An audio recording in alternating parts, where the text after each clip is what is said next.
Carolina Panthers would love to trade back from pick number 8.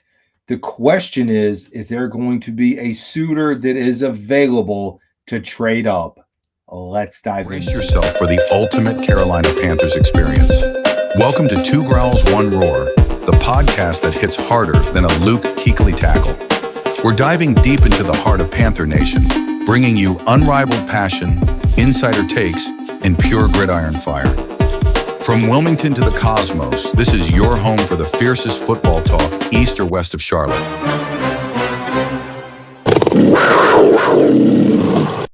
Folks, first of all, welcome to the show. You gotta let me know what you think about the new intro. So one of the things as I branched off into new content that I failed to do for months is give you guys an intro. I'm curious what you guys think. So please drop a comment. If you're listening on Spotify, of course, you can comment there as well.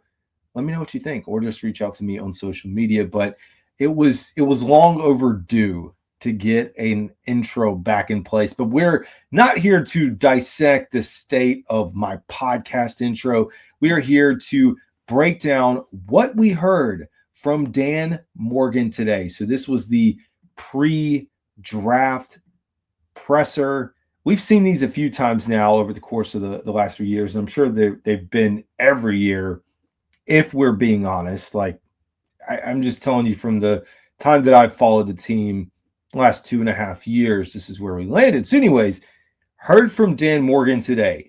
I've got a totally different episode that's going to break down every single thing that came out of this for you guys. We've already started tweeting about some of it today, giving you my initial reactions. We're going to do a separate video because there was a lot of content from the tight end position to offensive line, Ike Ekwonu's contract. What are we going to do? How does Jalen Walker fit into this? We're going to do an entire episode on that. But for right now, I went out and pulled 3 clips, and a 4th probably could have been pulled, but 3 clips from today's presser that focuses on the idea of the Carolina Panthers trading back. So that's exactly what we are going to break down today. I think the number one question that folks have right now is, will the Panthers trade back? Because we know the draft, this year, it's just something weird. It doesn't feel the same as past drafts. It doesn't feel the same to have a top 10 pick. But of course, we are going to cover it with you guys today and talk through this idea of trading back and where the Panthers might fit in, and what does this really mean about the prospects that are here for the Carolina Panthers to potentially pick at pick number 8. But as always, folks, welcome back into the show. The NFL draft is right around the corner. There's been so many mock drafts. Unfortunately, if you are a mock draft person and you were coming to me to get a mock draft, I'll do one more. I'll do one more just for you guys because that's what you guys want. But I am not a mock draft person. I think they're the dumbest creation of crap and garbage there is. It's fun for you maybe to watch it, to see who you think they're going to pick. But as a content creator, it's a waste of time. Outside of views, I don't care. You guys know my stance. The Carolina Panthers, as they are today, picking at pick number 8. And then we get into this press conference with Dan Morgan, who continued to talk about his strategy, how they could move back, trade down, whatever you want to call it, have someone else move up on top. Could the Panthers actually trade out of the top 10? That's the question that we have. It's the question that I have. And of course, folks everywhere are talking about. So in the recent pre-draft press conference, as I mentioned, Morgan did not shy away from the possibility of moving down the draft board. So without further ado, let's play the first clip for you guys. With that, I'll open it up to any questions. That suggests, Dan, that you're definitely going to pick in the first round. Yeah, we're going to be there. How comfortable would you be in a potential trade back scenario? And I guess, in other words, where do you see the ledge of first round talent falling? I don't really want to get into specifics on like where I would trade back to, but I think we're definitely open to trading back and acquiring more picks. I think we're going to be open, to all possibilities. With that, I'll open it up. The ledge, that's one of the things, like the ledge, and it's something that a lot of people have talked about. It's really this idea that maybe pick number 5 or 6 all the way down to pick number 18, 19, 20. And to be honest, when I focus on the group of guys that the Panthers are targeting, I'm really looking maybe in the top 15. But you could go probably pick number 5 or 6 to 18 or 19, maybe even the verge of 20. Whatever guy you pick in that range is probably going to give you a comparable player. So pick number 6 is probably going to not be that much better than pick number 17, 18, or 19. That's the state of the NFL draft. Now, you heard directly on there the idea of potentially moving back. And of course, that was Joe Person at the beginning, who was, to set the context for those that have not heard the full presser, what Dan mentioned before the question was asked is that the introductory press conference for the player selected on Thursday will be on Friday, and they're going to have the keep pounding drum. Same thing they do every year. So, of course, you would assume in that instance the Panthers are going to pick in the first round. Like, of course, they're not going to move back. But how comfortable would you be in a potential trade back? What is the ledge? That was the question that was asked. So definitely opening to trading back, acquiring more picks. These things make sense. But that's about as clear as you can get without naming specific teams or spots. We also heard in part of this that like the conversations really haven't ramped up at this point, probably going into this week, even the day of the draft. The actual, when the draft starts, that's when the heat and intensity is going to pick up with phone calls. Of course, right now on this stage, a lot of people are wondering, with the impact of New Orleans Saints likely needing a quarterback, what does that mean for the Panthers, who sit at pick number 8? So what is the ideal trade back scenario? I know fans probably don't want to move too far.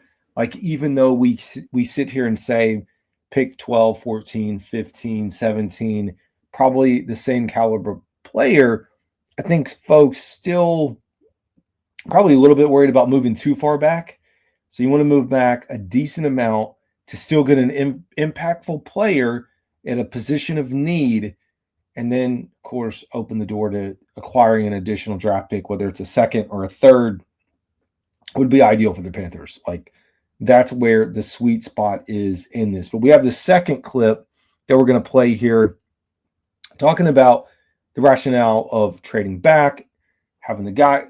You know what? I'm not gonna get too far into it. I'm gonna play this clip for you guys. Sticking to defense with number 8 or trading back in it. Yeah, I think I said it before. Like, we're not going to box ourselves in. We're going to be open to all possibilities. With that number 8 pick. Like I said, whether it's trading back or whether it's staying there and picking somebody. So we're definitely not going to box ourselves in. To sticking to defense with number 8 or trading back in it. Yeah, I think I said it before. So unfortunately, I think I misplaced these. That's okay. We can roll with the clip that we just talked about. I jumped ahead of myself here and had these mixed around. But anyways, I think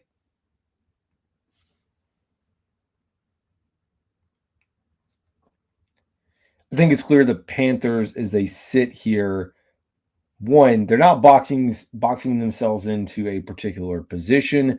They're not boxing themselves into a particular situation. It's all going to depend. That's why you have a bunch of these simulations. That's why you try to play out every scenario that can happen. As much as I make fun of us doing the mock drafts, they've probably done 1,000 mock drafts. I don't know what tool they use, but I know they've done them. Trying to sort through who's going to pick who, how is this going to play out, what do we do in this scenario?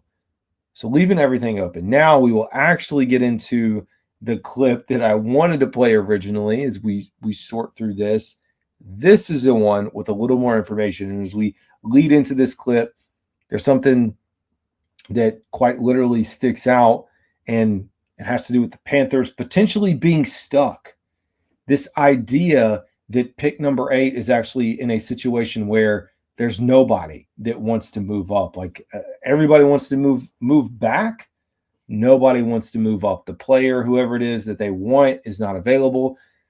Dan Morgan has broadcast this to the world now, mentioned it 3 to 4 times within this presser as a topic that just continues to be there. But what happens if the Panthers get stuck? Anyways, let's play the correct clip now, close out this episode. You get into a situation where the board falls a certain way, and obviously, I mean, consensus is what it is. Outside of that, and you can't move out of the pick, do you feel comfortable taking, a guy who might be viewed as maybe a bit of a reach in other years? Yeah, I mean, listen, at number 8, if we get stuck there and we're not able to trade back, if we're not in love with the player there at number 8 and we can't trade back, then we're going to be ready for all different types of scenarios. So there's some really good players that we like. It's just not one position. But we feel like it's a good draft and there's a lot of talent. So we're going to be ready for all scenarios. If you get into a Ready for all scenarios, hopeful that they do not get stuck. I actually had a piece of, listen, at number 8, if we get stuck, if you get stuck there, tells me there, as it is today, there's not a particular guy that you are just like, we got to stay here. Like, we have to stay here no matter what. I know logistics, the way the board falls, probably a few guys that they have. But if those 1 to 2 guys are not available, it doesn't sound like out of the group there's a true consensus with a particular guy that the Carolina Panthers are like head over heels about. They got to have this guy. That's what it seems like. It's an interesting spot to be in, and the Panthers aren't the only team in this situation. Maybe the best news that could have happened this past week, and it's unfortunate for the Saints and Derek Carr, is the fact that they have all this injury concern swirling around him. And it does open the possibility as teams look at Cam Ward potentially coming off the board. If Shedeur Sanders does not land early, and or Jackson Dart, and then, of course, the quarterback out of Louisville. But there's always a possibility. People reach for quarterbacks 9 times out of 10. You have to go back and look at the Kenny Pickett draft, which was terrible. It's one of the last drafts where we really haven't seen a lot of momentum and a lot of quarterbacks taken early. I know this quarterback class isn't fantastic, but when people get this idea in their head that they got to do it and they got to do it now, and if they don't take the quarterback, then they're not going to be able to fix things and get their team back in order, they'll get desperate. I mean, that's just how these things play out. We see it year after year. So I wonder how it's going to play out for the Panthers. Not to get too far into the weeds because we are really focused on trade back. There was some information on here about his thoughts on Jalen Walker, which concerned me a little bit. It's primarily that the Panthers are looking at Jalen Walker as an edge, truly as an edge, not an inside linebacker. Of course, they talked about him moving around, but I'm a little concerned. Anyways, I'll leave you with that as I will be breaking down the full press conference in another episode. We'll get this one out, make it available. As always, you guys are tuned into the Two Growls One Roar podcast with your host, Carolina Dad. Y'all have a good one.